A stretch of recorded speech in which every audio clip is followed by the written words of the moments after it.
Scrambled Eggs Super by Dr. Seuss. I don't like to brag, and I don't like to boast, said Peter T. Hooper. But speaking of toast, and speaking of kitchens, and ketchup, and cake, and kettles, and stoves, and the stuff people bake, well, I don't like to brag, but I'm telling you, Liz, that speaking of cooks, I'm the best that there is.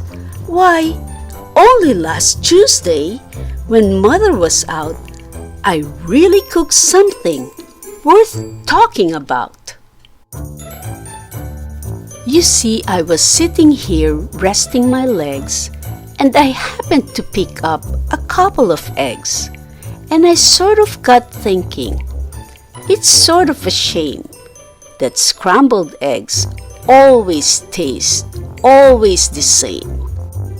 And that's because ever since goodness knows when, they've always been made from the eggs of a hen. Just a plain, common hen.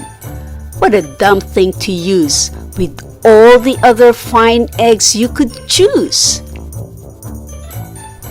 And so I decided that, just for a change, I'd scrambled a new kind of egg on the range. Some fine, fancy eggs that no other cook cooks, like the eggs of the ruffle-necked salamagooks. And while I was lugging them back to the house, I happened to notice a thistle-top grouse in a tree down the street. And I knew from her looks that the egg and the egg of the salamagooks ought to mix mighty well, ought to taste simply super when scrambled together by Peter T. Hooper. So I took those eggs home and I frizzled them up and I added some sugar, 2/3 of a cup, and a small pinch of pepper, and also a pound of horseradish sauce that was sitting around, and also some nuts. Then I tasted the stuff, and it tasted quite fine, but not quite fine enough.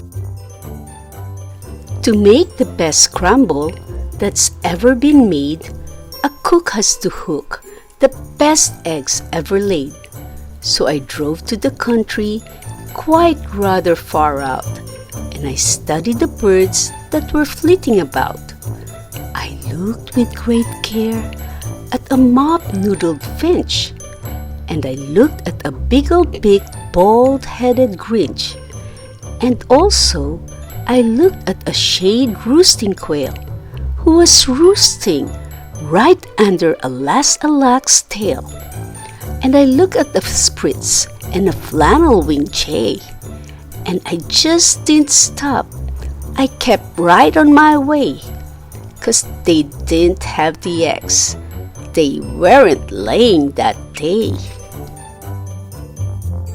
Then suddenly, boy!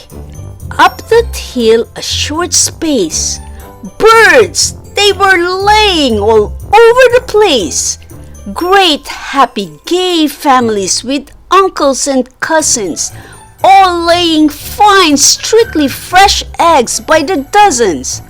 Why, I'd have scrambled more super than super. Scrambled eggs super de duper deep booper. Special deluxe a la Peter T. Hooper. I picked out the eggs in a most careful way. I only picked those that I knew were grade A.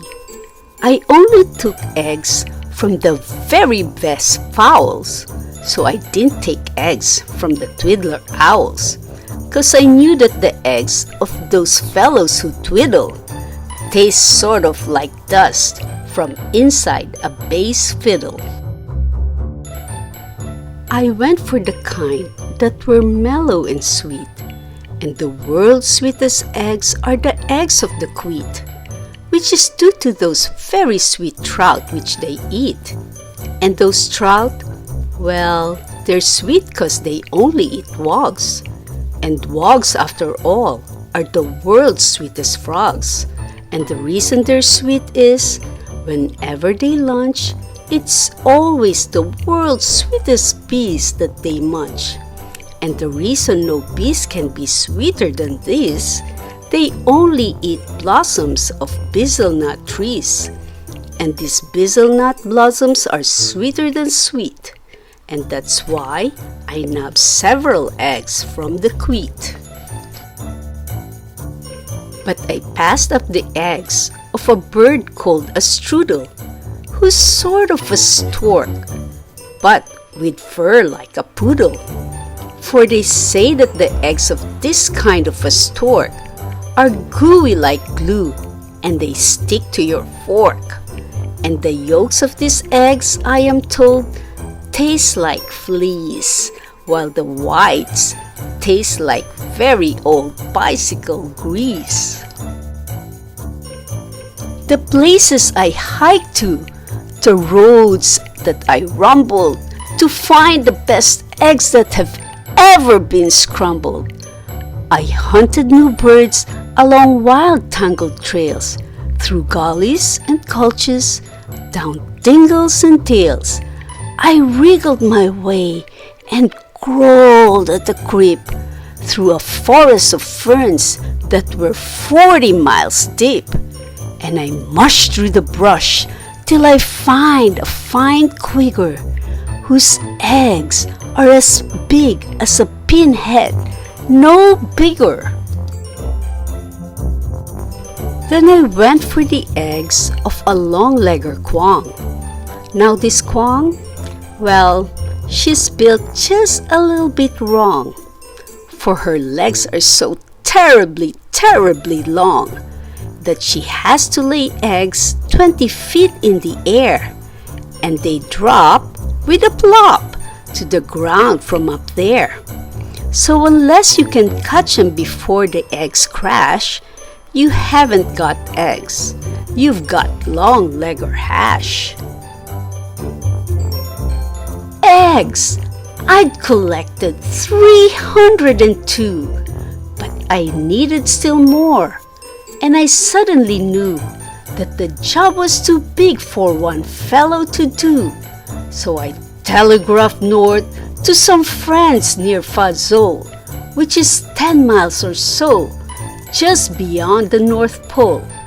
And they all of them jumped in their catamasside, which is sort of a boat made of sea leopard's hide, which they sailed out to sea to go looking for grise, which is sort of a bird which lays eggs on the ice, which they grab with a tool which is known as a squitch, 'cause those eggs are too cold to be touched without which.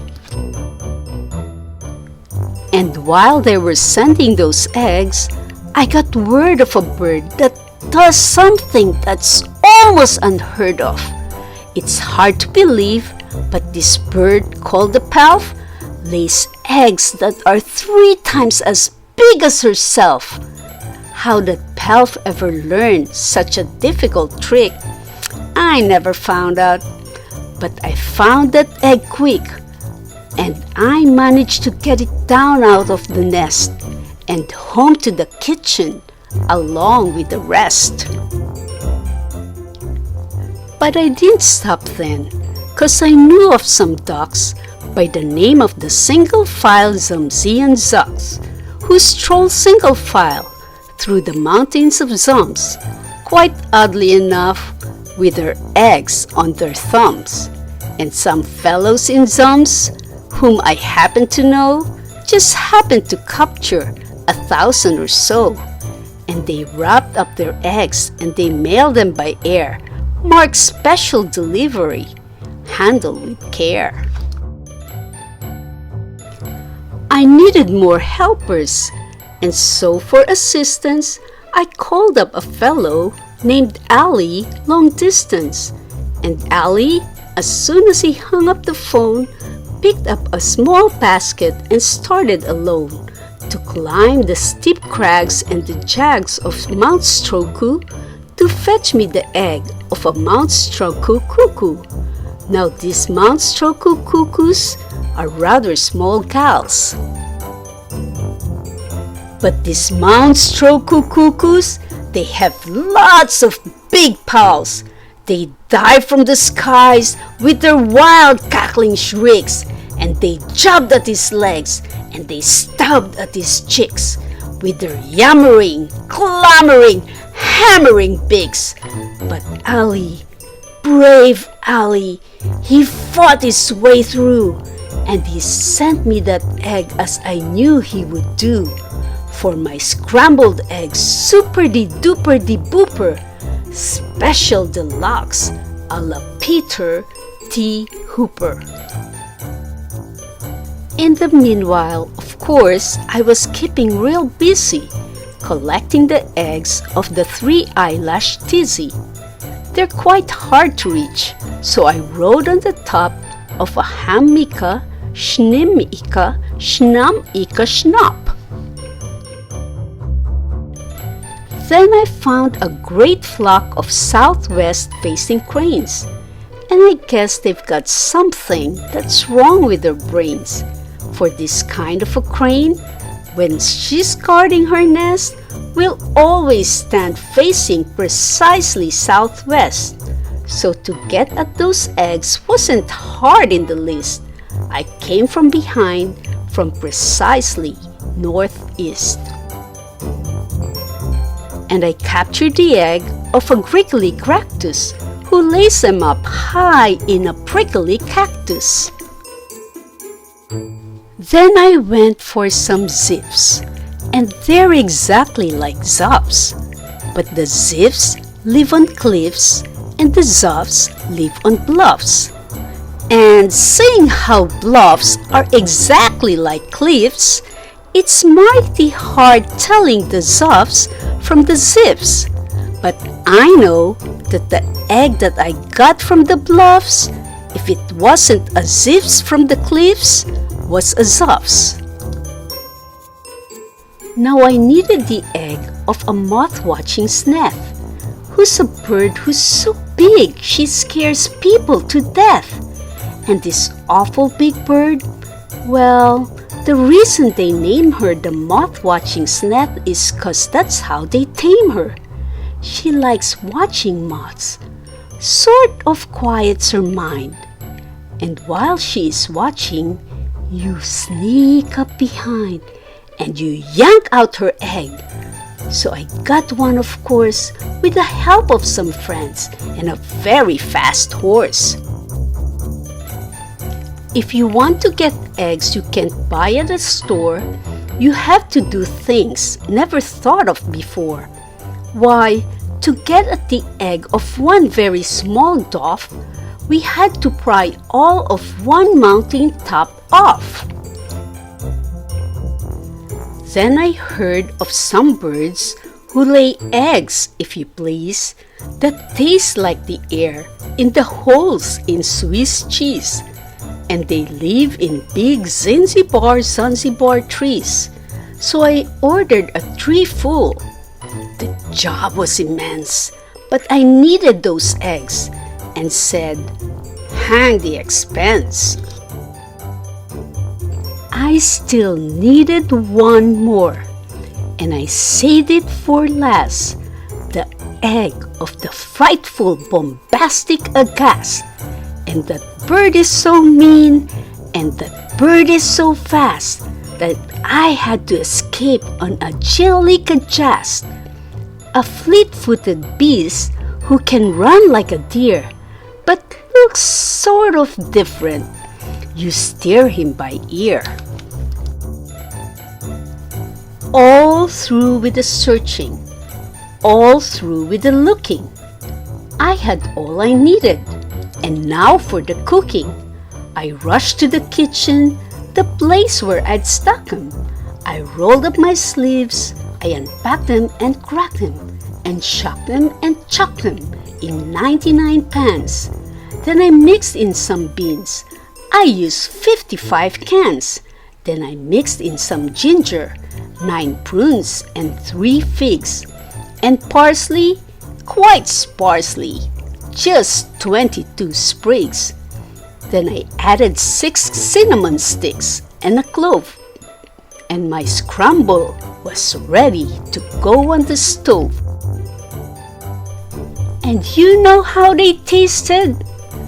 They tasted just like, well, they tasted exactly just like scrambled eggs super de duper de booper special deluxe a la Peter T. Hooper.